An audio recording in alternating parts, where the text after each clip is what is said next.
What if I told you that winning Squid Game didn't save Seong Gi-hun? It destroyed him. He was the last man standing.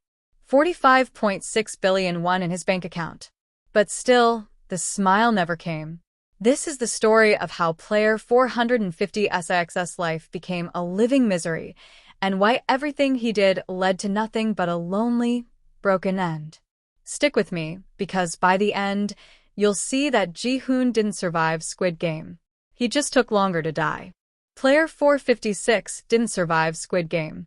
He outlasted it, but never escaped it. He was a man who carried too many ghosts and too few reasons to live. And in the end, when death came, it wasn't a tragedy. It was relief. Reason 1. He was already broken before the game began. Gi-hun wasn't just struggling financially, he was emotionally bankrupt.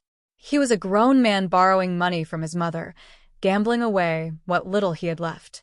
He had no job, no real friends, and no dignity. Even before Squid Game, life had already chewed him up and spat him out. He didn't enter the game to win. He entered because life outside had already felt like losing. Reason 2.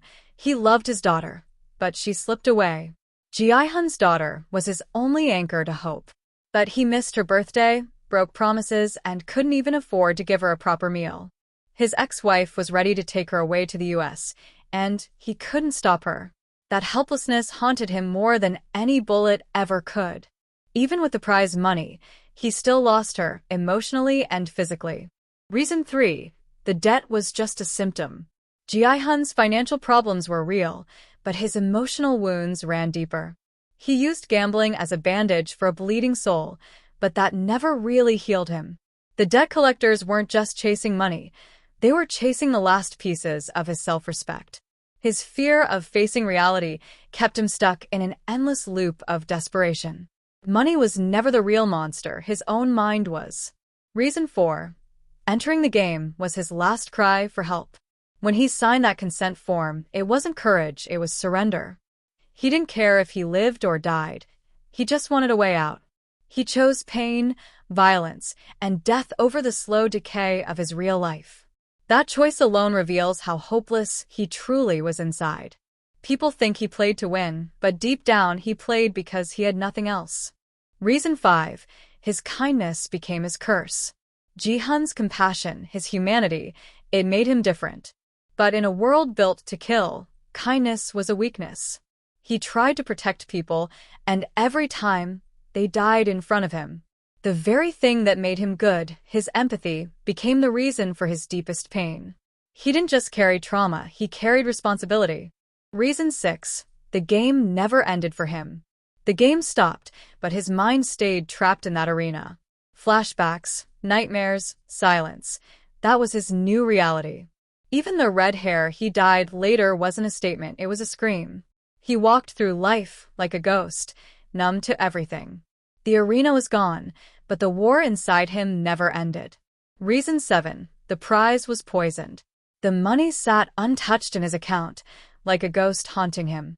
He couldn't spend it without hearing the screams of those who died for it. Every dollar reminded him of Ali's voice, Essay Byok's eyes, Sang-woo's fall. It was wealth wrapped in trauma. It was blood money, and it tasted like grief. Reason 8. He became what he hated. Gi-hun hated the VIPs, the creators, the watchers. Yet over time, he became colder, detached, calculating. His need to expose the game slowly ate away his soul. He stopped being a father, stopped being a man, and became a shadow of his former self. The more he tried to stop the cycle, the more it consumed him. Reason 9. He couldn't use the money. He had it all but spent nothing. Not out of guilt, but because nothing in the world excited him anymore. What's the point of luxury when your heart is already 6 feet under? The money became a reminder of everything he lost.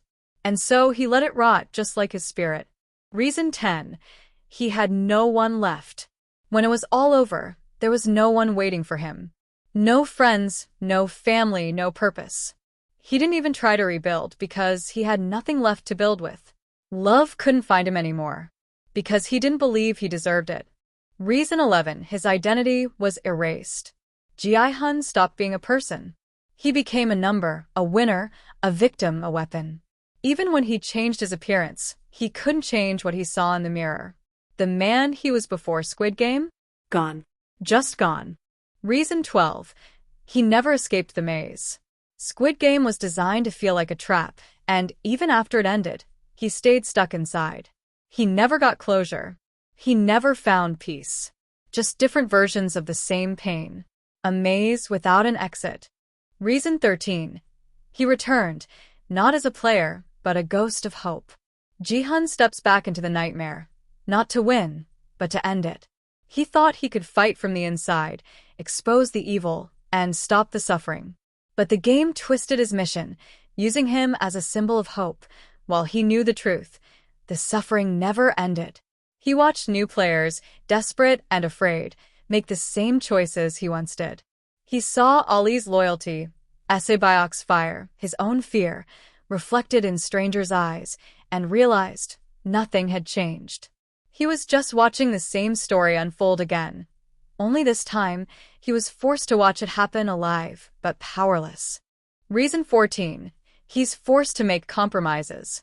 To stay in the game and fight from the inside, he makes deals with devils. He lies. He manipulates. He lets things happen. Each decision strips another layer of his soul. And soon, there's almost nothing left. Reason 15. He realizes the game never ends, it evolves. Gi-hun thought he could stop it. But Season 3 reveals new hosts, new funding, and global expansion. It's not just one island anymore, it's a franchise of cruelty. His fight becomes a drop in an ocean of violence. Lastly, he died with nothing left to say. In the end, Gi-hun dies. Not as a hero, not as a villain, just a man completely worn out by pain. His death wasn't cinematic. It was quiet. The kind of death that feels like a sigh, not because it hurts, but because you're just too tired to keep going. And that's the real tragedy. He didn't die in the game. He died long before it ended.